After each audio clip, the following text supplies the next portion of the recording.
March 17, 1943, North Atlantic, 300 miles west of Ireland. The sea is black glass under a moonless sky, the kind of night sailors fear most. The merchant steamer Stonecrop creaks and groans in the swell, her boilers hissing softly, a faint silhouette against the waves. She carries no convoy, no escort, just 4,000 tons of grain, or so it seems. Below deck, the air smells of oil, sweat, and tension. Hidden behind false bulkheads, gun crews whisper to each other. Their 4-inch naval gun sits concealed beneath what looks like cargo hatch covers. Twin Lewis machine guns are bolted under fake lifeboat tarps. Even the deck cargo, crates marked flour and tea, hides boxes of ammunition. The Stonecrop isn't a merchant ship at all. She's a Q ship, a floating trap. Lieutenant Commander Alan Green, Royal Navy Reserve, checks his watch. 2:14. He wipes condensation from the porthole and peers into the dark. They'll come, he mutters. They always do. And come they do. 2 miles off, beneath the surface, a shadow stalks them. U-123, a Type IXB German U-boat commanded by Captain Lieutenant Erich Mulder. His crew has been hunting easy prey for days. When the periscope cuts through the black water, Mulder grins. Einzelgänger, he says softly. A lone merchant. Easy meat. At 2:27, a torpedo streaks from the U-boat's forward tubes. It misses by 20 yards, the wake slicing just astern of the Stonecrop. Green hears the hiss through the fog and knows what it means. He grips the railing and whispers, "All hands, stand by." Then, another hiss. The second torpedo slams into the stern. The explosion rocks the ship, showering splinters of steel into the night. Smoke pours from the aft hold. Men on deck scramble, shouting, "Abandon ship." The lifeboats swing out, the crew panics, or appears to. Green, clutching a flare pistol, waits for the next move. Through the periscope, Mulder watches the chaos unfold. "Perfect," he tells his first officer. "Surface and finish them with the deck gun. We'll save a torpedo." The U-boat breaks the surface, its conning tower slicing the waves. Deck crew rushing to man the 88mm cannon. Green lowers his flare pistol, takes a breath, and fires straight up. The red flare bursts over the ship like blood in the sky. Action stations. Steel plates drop from the false cargo holds. Canvas covers rip away. The 4-inch gun roars to life, its first shell tearing into the U-boat's tower. Mulder's men dive for cover, too late. The second shell hits the deck gun, erupting in flame. A third smashes through the conning tower's hatch, turning the bridge into a furnace. Within 2 minutes, U-123 is dead in the water. Survivors leap into the freezing sea. The Stonecrop's guns fall silent. Green stares at the water, breathing hard. "Signal the Admiralty," he says quietly. The decoy worked, but he knows it won't be the last time. Back in Liverpool, inside the brick labyrinth of Western Approach's command, the sound of typewriters and telephones hums day and night. The Battle of the Atlantic is at its bloodiest peak, merchant losses topping 700,000 tons a month. The Admiralty's walls are covered with maps crisscrossed in red thread, convoys, kill zones, wolf packs. Commander Charles Wilson, Naval Intelligence, stands before the map, cigarette burning low. "We can't outgun them," he says.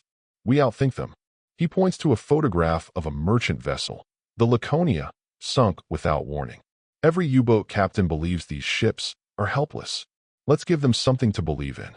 That something becomes the Q-ship program, resurrected from World War I, refined for a new kind of war. The concept is brutal simplicity. Lure the predator close, then strike from concealment. Cargo ships are modified in secret yards. False deck cargo, collapsible gun shields, watertight bulkheads lined with armor. Their crews are handpicked. Gunners, engineers, signalmen, all volunteers. They know survival is slim. By late 1942, 15 such ships prowl the Atlantic and Bay of Biscay, their names changed and identities erased. Among them, HMS Farthing, HMS Hesperus, HMS Farnborough Reborn. They carry codebooks under false floorboards and rifles hidden in barrels of coffee. In one Belfast dry dock, a foreman eyes a disguised 12-pounder gun being hoisted aboard. "Strangest bloody cargo I've seen," he mutters. An officer nearby replies, "Strangest bloody war we've fought." The Q ships sail alone, deliberately slow, easy targets. Radio silence is absolute. When attacked, the crew must act terrified, abandon ship, wave white flags until the U-boat surfaces. Then, within seconds, the mast drops. One gunner later wrote in his diary, "We became actors in a play written by Death himself." The curtain was calm water. The applause an explosion. But every hunt cuts both ways. The U-boats learn fast. By 1943, German intelligence circulates warnings. Be cautious of ships that do not sink.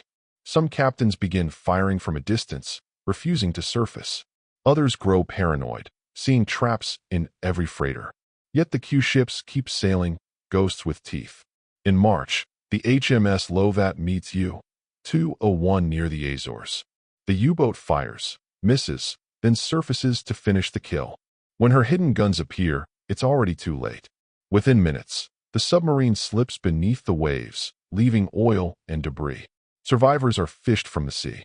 One German officer, coughing seawater, stares at his captors and whispers, "Das war kein Handelsschiff." That was no merchant ship. For the Royal Navy, it's proof that deception still holds power. For the Germans, it's a ghost story whispered through the fleet. Summer 1943, U-boat pins at Lorient, France. The concrete docks echo with hammering and diesel fumes. Admiral Karl Donitz, commander of the Kriegsmarine's U-boat arm, walks the line of submarines, his face grim. Reports from the Atlantic lie in his hand. 3 boats lost to merchant ships. Donitz slams the papers on a table. "The English are tricksters," he says. "Then we hunt the tricksters." New orders ripple through the fleet. Engage only submerged. Fire from range. Use radar and wolf-pack coordination. The age of solitary hunters is over. But even as the U-boats adapt, Allied codebreakers at Bletchley Park are listening. Ultra-intercepts reveal wolf-pack routes before they form. Convoys shift, air cover extends, and Q ships become the unpredictable wildcards in a tightening noose. On August 9th, HMS Edgehill drifts near the Bay of Biscay. Her engines run slow, smoke trailing lazily, the perfect bait. Below, U-462, a resupply milch cow, surfaces to refuel 2 other U-boats. The calm is shattered when Edgehill's deck opens fire, her guns pounding at close range. One U-boat sinks in seconds, another limps away on fire. But the third, U-462, dives and circles back. Green, now commanding Edgehill, grips the binoculars. "They're learning," he says grimly. A periscope flash answers his words. Torpedo wake, 3 lines slicing through the water. Hard to port. Too late. The first torpedo hits amidships. The second tears through the engine room. Flames roar. The third passes harmlessly beneath the keel, a misfire. The ship groans, listing hard. Green shouts for his men to abandon ship. The lifeboats swing out, smoke thick in their throats. As they drift away, the Edgehill slides under, her guns still hot. From the waves, Green stares into the horizon, half fury, half respect. The hunter has been hunted. That night, Donitz writes in his diary, "The English ghosts bleed as well, but their courage is undying." By year's end, the Q-ship program winds down. Air superiority and improved radar make deception less necessary. But their legacy remains, a story of courage stitched with trickery, where sailors risked everything to turn helplessness into a weapon. The U-boats never forgot. In mess halls and submarines, German sailors whispered the same phrase, "Beware the ghosts that shoot back."